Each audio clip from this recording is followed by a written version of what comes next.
The Forgotten Library of Alexandria. It's hard to imagine a place so great and grand.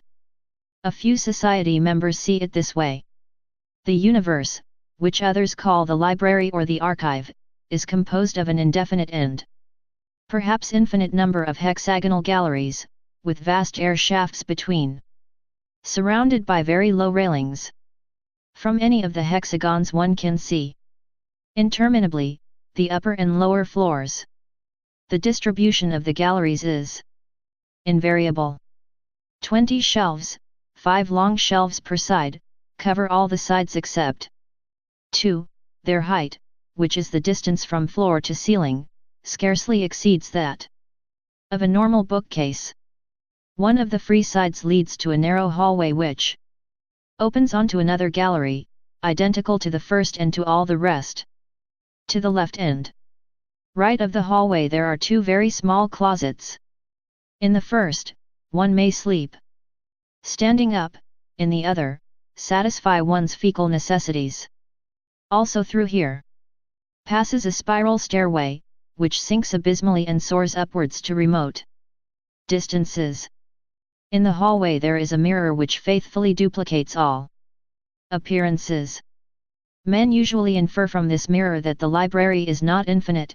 If it were, why this illusory duplication?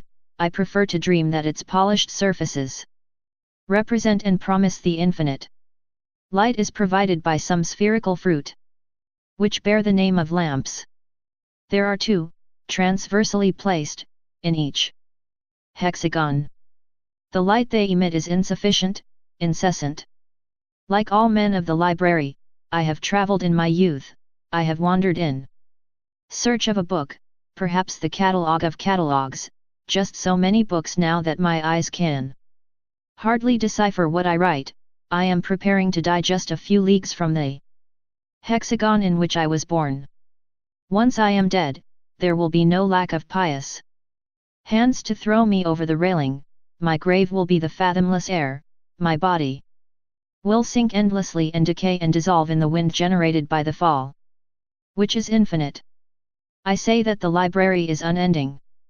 The idealists argue that the hexagonal rooms are a necessary form of absolute space or, at least, of our intuition of space. They reason that a triangular or pentagonal room is inconceivable. The mystics claim that their ecstasy reveals to them a circular chamber containing a great circular book, whose spine is continuous and which follows the complete circle of the walls, but their testimony is suspect, their words, obscure. This cyclical book is God. Let it suffice now for me to repeat the classic dictum: the library is a sphere whose exact center is any one of its hexagons and whose circumference is inaccessible. There are 5 shelves for each of the hexagon's walls, each shelf contains 35 books of uniform format, each book is of 410 pages. Each page, of 40 lines, each line, of some 80 letters which are black in color. There are also letters on the spine of each book. These letters do not indicate or prefigure what the pages will say. I know that this incoherence at one time seemed mysterious. Before summarizing the solution, whose discovery, in spite of its tragic projections, is perhaps the capital fact in history, I wish to recall a few axioms. First, the library exists ab aeterno. This truth, whose immediate corollary is the future eternity of the world, cannot be placed in doubt by any reasonable mind. Man, the imperfect librarian, may be the product of chance or of malevolent demiurge. The universe, with its elegant endowment of shelves, of enigmatical volumes, of inexhaustible stairways for the traveler and latrines for the seated librarian, can only be the work of a god. To perceive the distance between the divine and the human, it is enough to compare these crude wavering symbols, which my fallible hand scrawls on the cover of a book, with the organic letters inside, punctual, delicate, perfectly black, and inimitably symmetrical. Second, the orthographical symbols are 25 in number. 1. This finding made it possible, 300 years ago, to formulate a general theory of the library and solve satisfactorily the problem which no conjecture had deciphered: the formless and chaotic nature of almost all the books. One which my father saw in a hexagon on circuit 1594 was made up of the letters MCV, perversely repeated from the first line to the last. Another, very much consulted in this area, is a mere labyrinth of letters, but the next to last page says, "O time, thy pyramids." This much is already known, for every sensible line of straightforward statement, there are leagues of senseless cacophonies, verbal jumbles and incoherences. I know of an uncouth region whose librarians repudiate the vain and superstitious custom of finding a meaning in books and equate it with that of finding a meaning in dreams or in the chaotic lines of one's palm. They admit that the inventors of this writing imitated the 25 natural symbols, but maintain that this application is accidental and that the books signify nothing in themselves. This dictum, we shall see, is not entirely fallacious. For a long time it was believed that these impenetrable books corresponded to past or remote languages. It is true that the most ancient men, the first librarians, used a language quite different from the one we now speak. It is true that a few miles to the right the tongue is dialectical and that 90 floors farther up, it is incomprehensible.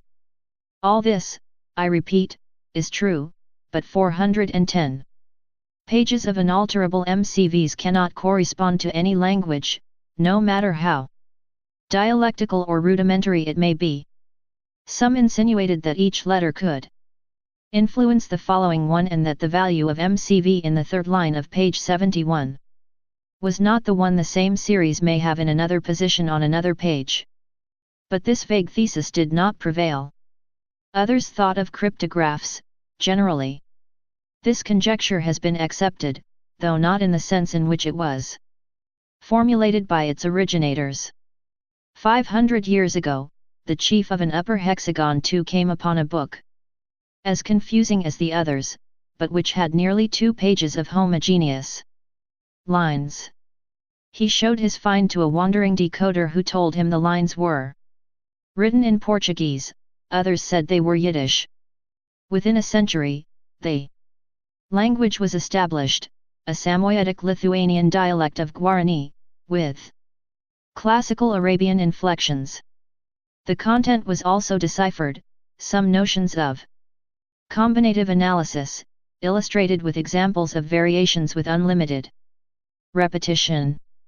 These examples made it possible for a librarian of genius to discover the fundamental law of the library. This thinker observed that all the books, no matter how diverse they might be, are made up of the same elements: the space, the period, the comma, the 22 letters of the alphabet. He also alleged a fact which travelers have confirmed: in the vast library there are no 2 identical books. From these 2 incontrovertible premises he deduced that the library is total and that its shelves register all the possible combinations of the 20-odd orthographical symbols, a number which, though extremely vast, is not infinite.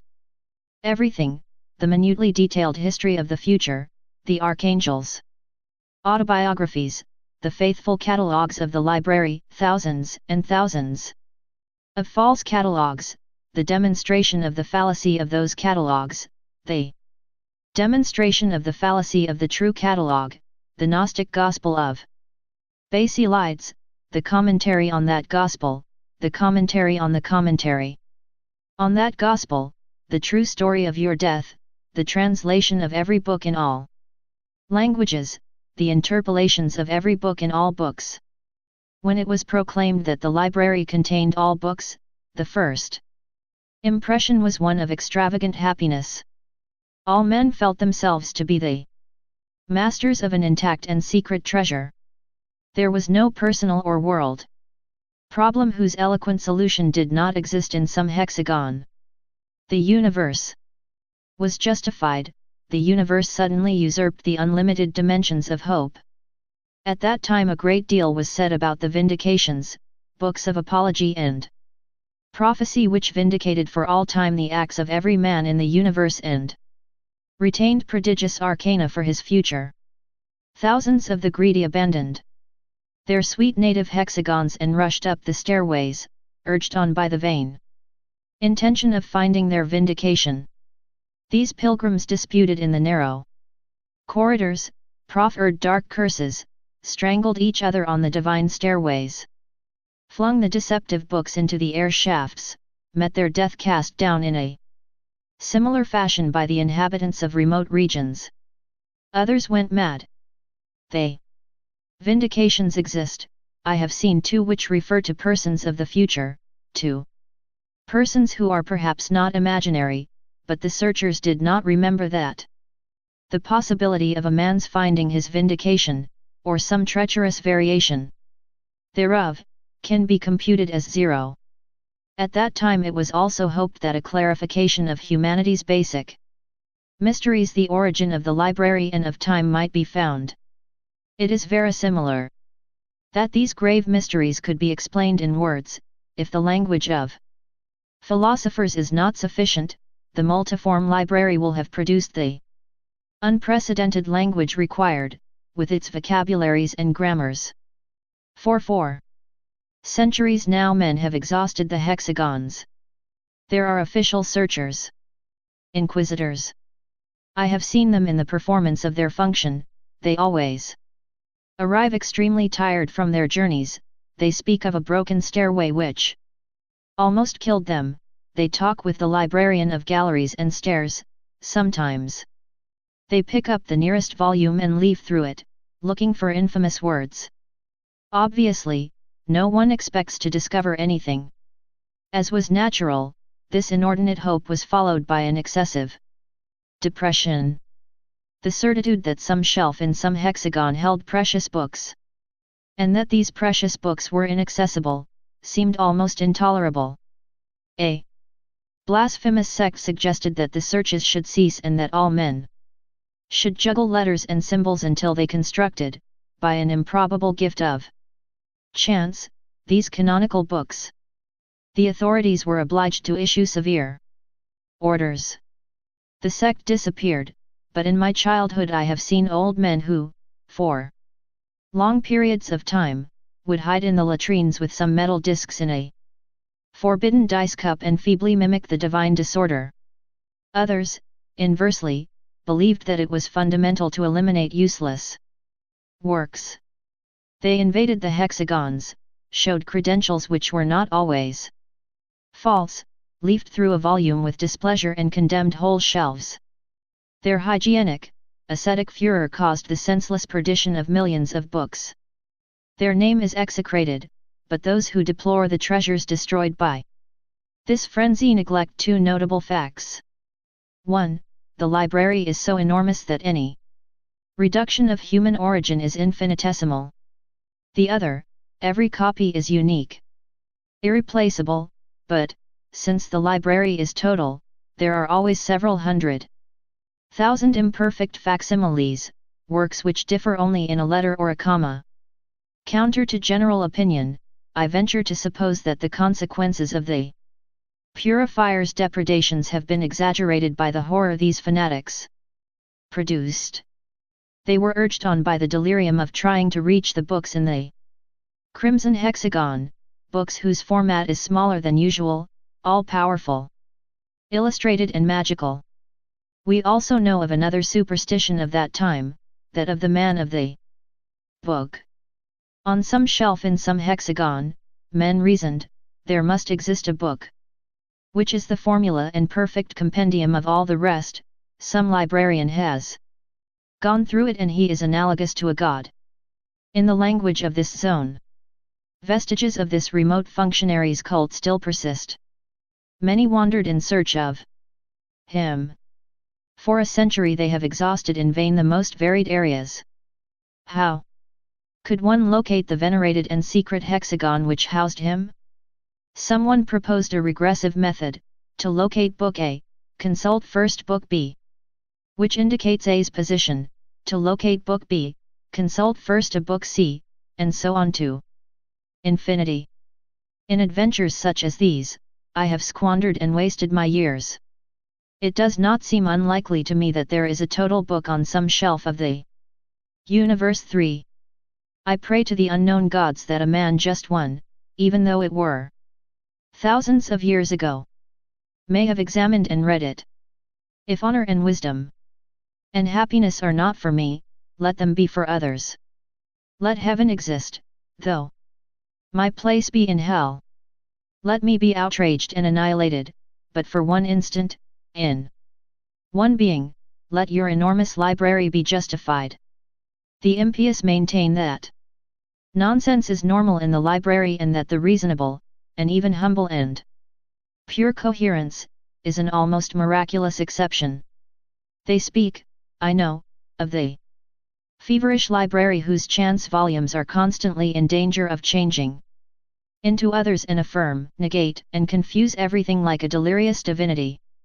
These words, which not only denounce the disorder but exemplify it as well, notoriously prove their author's abominable taste and desperate ignorance. In truth, the library includes all verbal structures, all variations permitted by the 25 orthographical symbols, but not a single example of absolute nonsense. It is useless to observe that the best volume of the many hexagons under my administration is entitled the Coombe Thunderclap and another the Plaster Cramp and another Axes MLO. These phrases, at first glance incoherent, can no doubt be justified in a cryptographically or allegorical manner. Such a justification is verbal and, ex hypothesis, already figures in the library. I cannot combine some characters which the divine library has not foreseen and which in one of its secret tongues do not contain a terrible meaning.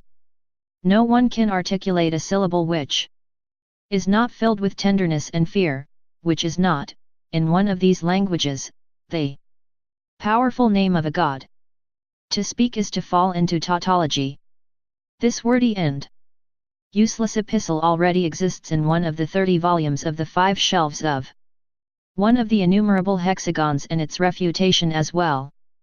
An n number of possible languages use the same vocabulary. In some of them, the symbol library allows the correct definition, a ubiquitous and lasting system of hexagonal galleries, but library is bread or pyramid or anything else, and these 7 words which define it have another value. You who read me, are you sure of understanding my language? The methodical task of writing distracts me from the present state of men. The certitude that everything has been written negates us or turns us into phantoms. I know of districts in which the young men prostrate themselves before books and kiss their pages in a barbarous manner, but they do not know how to decipher a single letter. Epidemics, heretical conflicts, peregrinations, which inevitably degenerate into banditry, have decimated the population. I believe I have mentioned suicides, more and more frequent with the years. Perhaps my old age and fearfulness deceive me, but I suspect that the human species, the unique species, is about to be extinguished, but the library will endure, illuminated, solitary, infinite, perfectly motionless, equipped with precious volumes, useless, incorruptible, secret. I have just written the word infinite. I have not interpolated this adjective out of rhetorical habit. I say that it is not illogical to think that the world is infinite. Those who judge it to be limited postulate that in remote places the corridors and stairways and hexagons can conceivably come to an end, which is absurd. Those who imagine it to be without limit forget that the possible number of books does have such a limit. I venture to suggest this solution to the ancient problem. The library is unlimited and cyclical. If an eternal traveler were to cross it in any direction, after centuries he would see that the same volumes were repeated in the same disorder, which, thus repeated, would be an order, the order. My solitude is gladdened by this elegant hope. Are you sure you want to see my archive? Stay paranoid, my friends.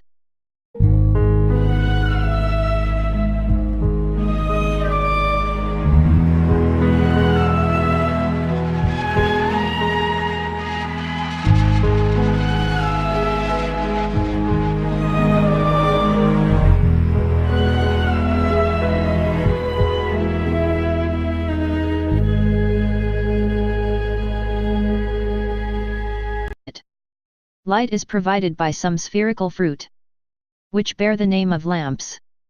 There are two, transversely placed, in each hexagon. The light they emit is insufficient, incessant.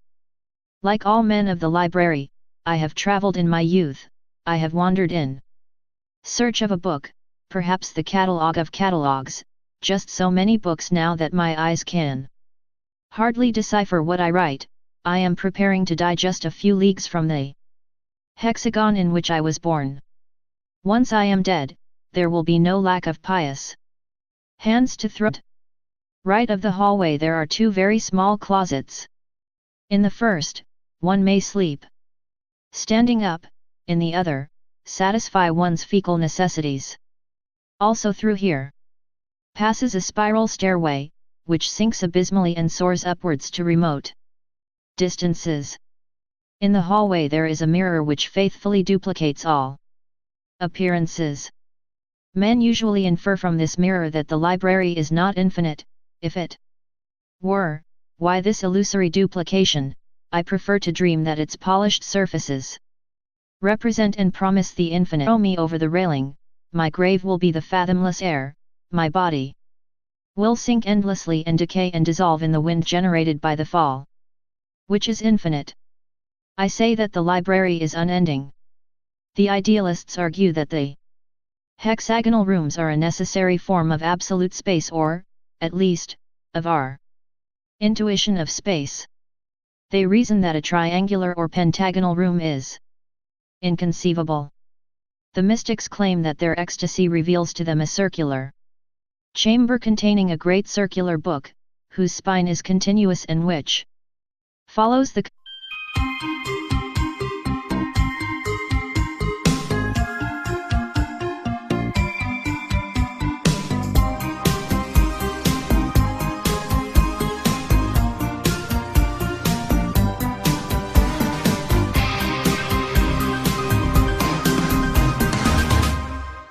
forgotten library of Alexandria. It's hard to imagine a place so great and grand. A few society members see it this way. The universe, which others call the library or the archive, is composed of an indefinite and perhaps infinite number of hexagonal galleries, with vast air shafts between, surrounded by very low railings. From any of the hexagons one can see interminably the upper and lower floors. The distribution of the galleries is invariable. 20 shelves, 5 long shelves per side, cover all the sides except 2. Their height, which is the distance from floor to ceiling, scarcely exceeds that of a normal bookcase. One of the free sides leads to a narrow hallway which opens onto another gallery, identical to the first and to all the rest. To the left end